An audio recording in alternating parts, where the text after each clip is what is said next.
Europe ಮತ್ತೆ ಅಮೆರಿಕಾದವರು ಬಡ ರಾಷ್ಟ್ರದ ಜನಗಳ ಮೇಲೆ ಎಷ್ಟೆಲ್ಲ ದೌರ್ಜನ್ಯ ನಡೆಸ್ತಾ ಇದ್ರು ಅನ್ನೋದಕ್ಕೆ ಒಂದು ಉದಾಹರಣೆ ಇದು. ಸುಮಾರು 19-20ನೇ ಶತಮಾನದಲ್ಲಿ ಅಮೆರಿಕ ಮತ್ತೆ ಯುರೋಪ್ನಲ್ಲಿ ಮಾನವ ಮೃಗಾಲಯಗಳು ಅಥವಾ ಹ್ಯೂಮನ್ ಝೂ ಅನ್ನೋದು ಸಾಮಾನ್ಯವಾಗಿ ಇರ್ತಾ ಇದ್ವು.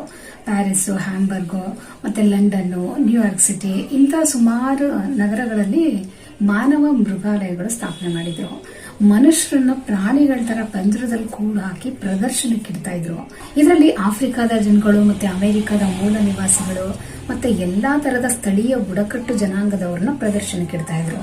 ಅವರನ್ನ ಬಲವಂತವಾಗಿ ಕರ್ಕೊಂಡು ಬಂದು ಪ್ರಾಣಿಗಳ ತರ ಪಂಜರದಲ್ಲಿ ಕೂಡ ಹಾಕ್ಬಿಟ್ಟು ಅವ್ರ ವೇಷಭೂಷಣ ಮತ್ತೆ ಅವ್ರ ಸಂಸ್ಕೃತಿ ಆಗಿರ್ಬೋದು ಎಲ್ಲಾನು ಪ್ರದರ್ಶಿಸ್ತಾ ಇದ್ರು. ಮತ್ತೆ ಆ ಪ್ರದರ್ಶನ ಟೈಮ್ ನಲ್ಲಿ ಅವ್ರು ಬಳಸಿರುವಂತ ವಸ್ತುಗಳನ್ನ ಕೂಡ ಮಾರಾಟ ಮಾಡ್ತಾ ಇದ್ರು.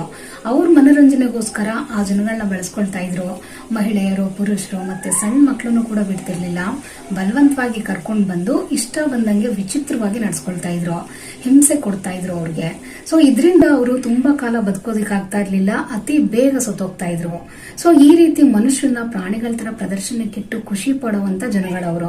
ಒಟ್ಟಾರೆ ಆಫ್ರಿಕಾದ ಜನಗಳಿಗಷ್ಟೇ ಅಲ್ಲ, ಬೇರೆ ದೇಶದ ಜನಗಳಿಗೂ ಕೂಡ ತುಂಬಾ ದೌರ್ಜನ್ಯ ಮಾಡಿದ್ದಾರೆ.